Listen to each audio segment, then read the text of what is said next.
नमस्कार आप सभी को। आज की वीडियो में हम डिफरेंशियल इक्वेशन का सॉल्यूशन कैसे निकाला जाता है ये चीज़ सीखेंगे। Now here you have a differential equation which I represent D E as d square y by d x square minus 2 dy by d x plus y equals to 0। Now अब इस differential equation का solution निकालना है। Now here you can see here we have on the right hand side 0। That means सिर्फ हमारे पास complementary function निकलेगा। अगर यहाँ पर कोई भी वेरिएबल होता तो उस केस में मेरे पास पर्टिकुलर इंटीग्रल भी निकलता। So here let's start the solution. सबसे पहले स्टेप 1 हमेशा ऑक्सिलरी इक्वेशन बनेंगे। तो ऑक्सिलरी इक्वेशन को बनाने के लिए आपको करना क्या होता है, आपको y को रिप्लेस करना है 1 के साथ, dy बाई डी एक्स को रिप्लेस करना है m के साथ, d square y by d x square को रिप्लेस करना है m स्क्वायर के साथ। रिप्लेस करने के बाद आपके पास ऑक्सिलरी इक्वेशन कुछ इस तरीके से बनेगी। नाउ हियर ये क्वाड्रेटिक इक्वेशन है। क्वाड्रेटिक इक्वेशन के रूट्स सभी को निकालने आते हैं, as this is a topic which you all have learn in the 9th class. So here इसके रूट्स निकालेंगे हम मिडल टर्म स्प्लिटिंग के थ्रू। रूट्स निकल के आएंगे इधर से as your m is equals to 1, m is equals to 1। Now अब मैं आपके पास कुछ केसेस डिस्कस करने वाली हूँ और on that note you all will get to know कि आपके पास जब अलग अलग तरीके के रूट्स निकल के आते हैं तो आप उसका सॉल्यूशन कैसे रिप्रेजेंट करोगे। Alright, let's start with the first one.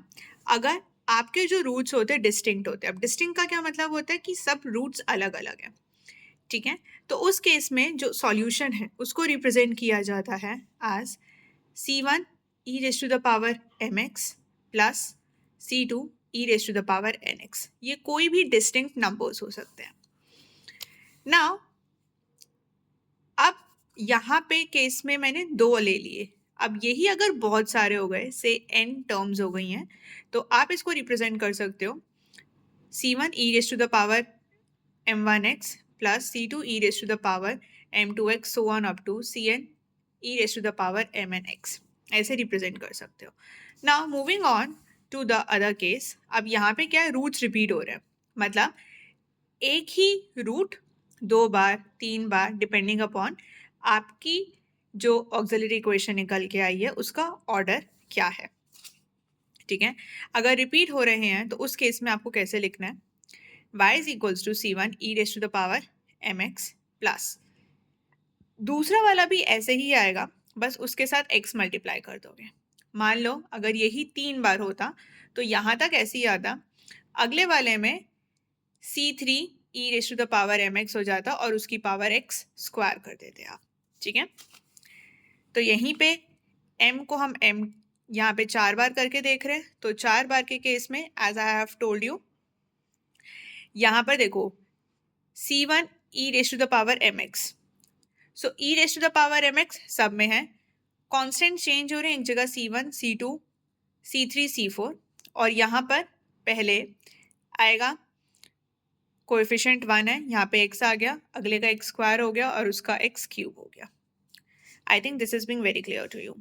Now moving on to the third one, कि अगर रूट्स आपके कॉम्प्लेक्स होते हैं, मतलब रूट आपका अगर निकल के आ रहा है alpha plus of iota beta, तो उस केस में आपको सॉल्यूशन कैसे रिप्रेजेंट करना है। सॉल्यूशन को रिप्रेजेंट करेंगे हम y equals to e raise to the power alpha x, जो भी अल्फा आएगा उसको e की पावर में चढ़ा देंगे और अंदर आएगा cos beta x plus sign beta x, what ever the number over here आप उसको इसके साथ लिखोगे।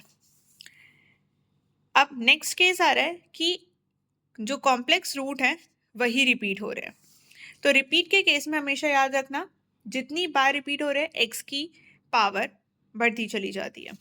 जैसे यहाँ पे 2 बार है तो सॉल्यूशन आप कैसे रिप्रेजेंट करोगे, पहली बार के लिए तो नॉर्मल सॉल्यूशन वही आ गया, दूसरी बार के लिए सारी चीज़ें देखो सही सेम है, डिफरेंस क्या आ रहा है, हम कांस्टेंट c3 और c4 यूज़ कर रहे हैं। दूसरा 2 बार रूट रिपीट हो रहा है तो यहाँ पे x आ गया, 3 बार होता तो एक और टर्म आ जाती और उसका एक स्क्वायर हो जाता। ऑलराइट, नाउ आप इसको एक्सपैंड कर सकते हो और इसको एक्सपैंड करके लिख सकते हो. It's all your wish. Now since हम जो क्वेश्चन सॉल्व कर रहे थे उसके रूट्स आ रहे थे m इज इक्वल्स टू 1,1. तो अब ये कौन सा केस है जिसमें रूट रिपीट हो रहे हैं? दैट मीन्स आप सॉल्यूशन कैसे रिप्रेजेंट कर सकते हो? c1 e raise to the power mx plus c2 x e raise to the power mx. 2 बार हो रहे हैं इसलिए x की पावर सिर्फ 1 तक गया है. अब m की वैल्यू कितनी है? 1 है, तो m की जगह 1 सब्स्टिट्यूट कर देंगे and this will be the solution, or you can call it as a complementary function corresponding to the differential equation. I hope जैसे evaluation हुआ है ये आपको समझ में आया होगा. There is one more question which I want to discuss with you. Here the differential equation is d cube minus 3d square plus 4. Here we have 1 and मुझे इस differential equation का solution निकालना है. And again on the right hand side आपके पास क्या है? 0 है, तो दैट मीन्स आपके पास सिर्फ कॉम्प्लीमेंट्री फंक्शन निकल के आएगा. तो डिफरेंशियल इक्वेशन को देखते ही सबसे पहले दिमाग में आता है क्या बनाना? ऑक्सिलरी इक्वेशन बनाना. तो अभी जैसे पीछे स्टेप बनाया था वैसे ही करेंगे. ऑक्सिलरी इक्वेशन कैसे हो जाएगी? m cube minus 3m square plus 4 equals to 0. अब ये इक्वेशन आपको दिख रही है जिसमें m की पावर 3 है, राइट? सो ये हमारे पास एक इक्वेशन है. अब इक्वेशन को देखते ही आपको क्या निकालने हैं? इसके roots. You can say it's a kind of a cubic polynomial, right? अब इसके निकालने हैं रूट्स. अब इसके रूट्स निकालने के लिए आप मिडल टर्म यूज नहीं कर सकते हो. फॉर दैट फर्स्ट रूट आपको गेस करना पड़ेगा और उसके बाद जो रूट निकल के आ जाएगा उसको लॉन्ग डिवीजन मेथड से सॉल्व करेंगे और बाकी के रूट्स निकालेंगे. तो पहला रूट गेस करने के लिए आप यहाँ पे क्या करोगे? एज मैंने क्लियरली लिखा है बिकॉज ये क्यूबिक पॉलिनोमियल है तो मिडल टर्म स्प्लिटिंग यूज नहीं कर सकते, सिर्फ लॉन्ग डिवीजन यूज करना पड़ेगा. लेकिन पहला रूट गेस करना पड़ेगा. तो अगर मैं m को -1 ले लेती हूँ और इक्वेशन में सब्स्टिट्यूट करती हूँ तो सॉल्व करने के बाद मेरे को यहाँ पे 0 मिल रहा है. That means this is one of the root of this auxiliary equation. अब ये रूट निकल के आ गया. दैट मीन्स अब मैं लॉन्ग डिवीजन से बाकी के रूट्स निकाल सकती हूँ. So here in this way we can solve a long division, which I hope that you all know because this is a topic of a 9th class. आप long division से solve करोगे, solve करने पे आपको reminder यहाँ 0 मिल जाएगा और ये जो आपका क्वेश्चन निकल के आएगा इसका इस्तेमाल करोगे. अब ये एक क्वाड्रेटिक पॉलिनोमियल निकल के आया है. क्वाड्रेटिक पॉलिनोमियल को we can easily solve by using middle term split करेंगे. तो पहला रूट तो निकल के आया था -1, ये दोनों रूट्स निकल के आए हैं 2 और 2. एक चीज और ध्यान रखना, जितनी पावर गिवन ऑक्सिलरी इक्वेशन की होती है मैक्सिमम पावर उतने ही रूट्स आएंगे. यहाँ पे पावर 3 थी तो दैट मीन्स 3 रूट्स निकल के आएंगे. और यू कैन रिमेंबर जितना ऑर्डर होता है डिफरेंशियल इक्वेशन का उतने ही रूट्स निकल के आएंगे. You can take it anyway, both ways are correct. So now here मेरे पास ये रूट्स निकल के आए. अब ये रूट डिस्टिंक्ट है, ये दोनों रूट क्या है? सेम है. तो इसके लिए मैं क्या कर सकती हूँ? c1 e raise to the power -x plus दूसरे के लिए इस्तेमाल करूंगी c2 e raise to power 2x. अब यही रूट रिपीट हो रहा है तो अब आपका x आ जाएगा, c3 हो जाएगा और e raise to the power 2x हो जाएगा. So this is the complementary function corresponding to the given differential equation and is the required answer. I hope this is being very clear to you. आप लोगों के साथ एक different और एक अलग क्वेश्चन मैं डिस्कस करना चाह रही थी, इसलिए एक नया क्वेश्चन मैंने लिया है. अब ये क्वेश्चन डिफरेंट हल्का सा इसलिए है, अगेन आपको इस डिफरेंशियल इक्वेशन का सॉल्यूशन निकालना है बट कुछ गिवन कंडीशन दे रखी हैं. तो इन कंडीशन के रिस्पेक्ट में आपको इस डिफरेंशियल इक्वेशन का सॉल्यूशन निकालना है. सो करना बिल्कुल वही है जो अभी पीछे सीख के आए हो. सबसे पहले ऑक्सिलरी इक्वेशन बनानी है, उसके रूट्स निकालने हैं, कॉरस्पॉन्डिंगली जैसे रूट्स आए हैं उसके बेसिस पे आपको सॉल्यूशन क्रिएट कर देना है. Once you have a created a solution, आपको इन कंडीशंस का अप्लाई करके आपको कांस्टेंट्स की वैल्यू निकालनी है. तो जब भी ये कंडीशन ऐसे दे रखी होती हैं तो that means they have simply said you have to also evaluate the value of constants. Constants क्या क्या है? C1, C2, C3, आप जो भी constants इस्तेमाल कर रहे हो ये constants हैं. तो इन कंडीशन का इस्तेमाल करके आपको constants निकालने हैं और constants की वैल्यू आपके given solution में सब्स्टिट्यूट करनी है. ये इसमें हल्की सी वेराइटी है. तो as I said, the first step that this would be your differential equation which we can write in this form. Now here the auxiliary equation of this differential equation will be this. Now this is a cubic polynomial. Again we need to guess one root and the other roots will be evaluated by using long division. So here I have guessed and taking m is equals to -2 and -2 is satisfying this equation because it making this equation as equals to 0.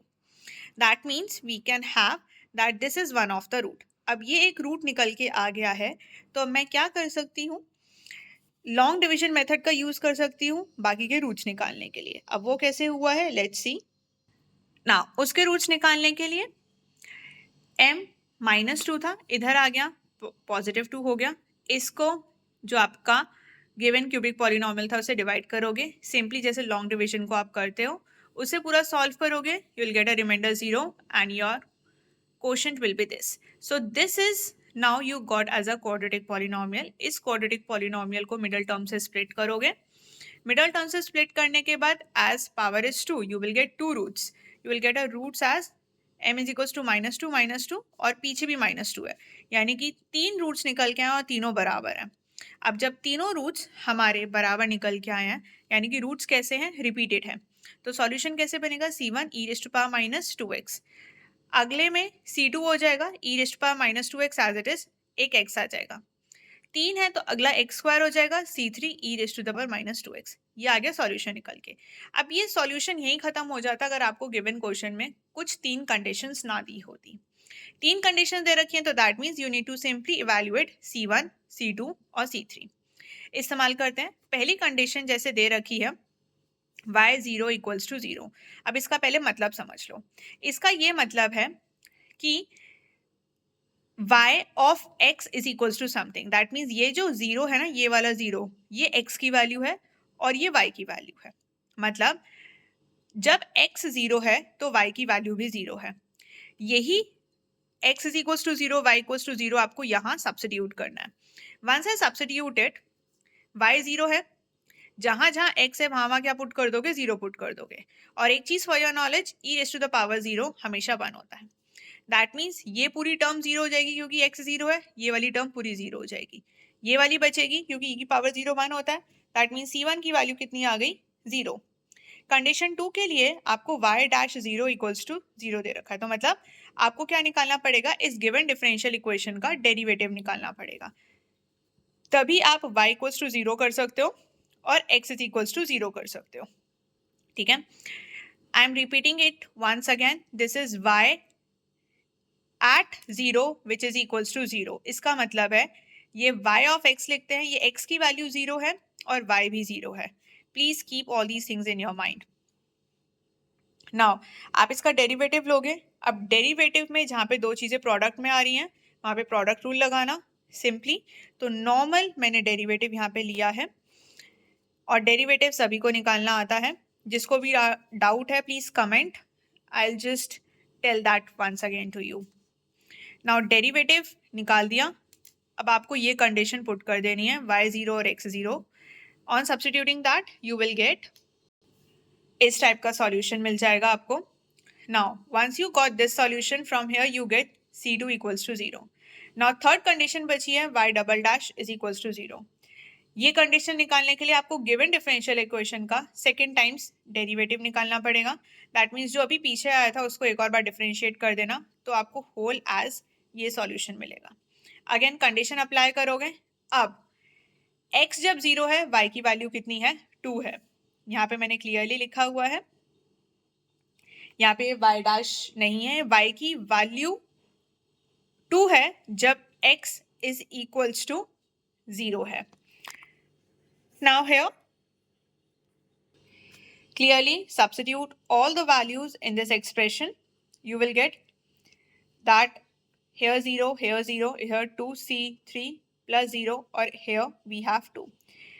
अब ये चीज़ 2 से 2 cancel हो जाएगा, C3 की value आ चुकी है 1। That means आपके पास जो सॉल्यूशन था C1 और C2 दोनों 0 है, C3 की वैल्यू आ चुकी है 1, तो आपके पास ये आ चुका है रिक्वायर्ड सॉल्यूशन। ठीक है, तो ये इसलिए आपको अलग एग्जाम्पल कराया कि अगर कंडीशन आ जाए तो डरने की कोई बात नहीं है, जैसा जैसा बोला जा रहा है वैसे वैसे करते जाओ। That's it. So here I have completed कि कॉम्प्लीमेंट्री फंक्शन कैसे निकालना है। बाकी की क्लास में हम पर्टिकुलर सॉल्यूशन और I can say particular integral निकालना सीखेंगे। Alright, thank you so much, and if you have any doubts please let me know. Thanks a lot.